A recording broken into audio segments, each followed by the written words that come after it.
আপনারা যারা পল্লী কবির কবিতা পড়েছেন এবং কবিকে ভালোবাসেন, তারা অবশ্যই সময় করে কবির এই বসতভিটা দেখতে আসবেন। সম্ভব হলে জানুয়ারি মাসে আসবেন, তাহলে জসিম মেলাও আপনারা দেখতে পাবেন। আপনাদের ভালো লাগবে আশা করি। ইতিমধ্যে আপনারা একটি বিষয় জেনেছেন যে কবির সজন বাদিয়ার ঘাট নামে একটি কাব্যগ্রন্থ ছিল, যেটি ইংরেজিতে অনুবাদিত হয়েছিল।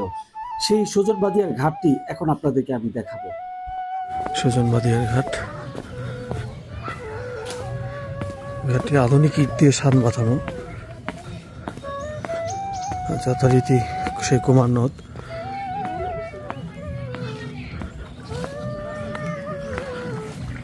আমরা একটা রেল ব্রিজ দেখতে পাচ্ছি,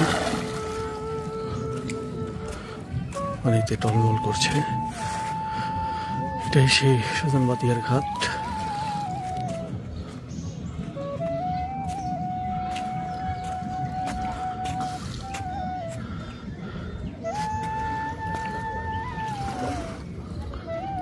ঘোলা পানি, পদ্মা নদীর পানির সংমিশ্রণ, এই জন্য একটু ঘোলা ঘোলা।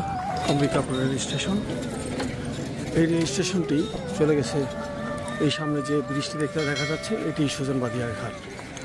আর এদিক দিয়ে কবির বাসার দিকে যেতে হয়। আপনাদের থেকে বিদায় নিচ্ছি।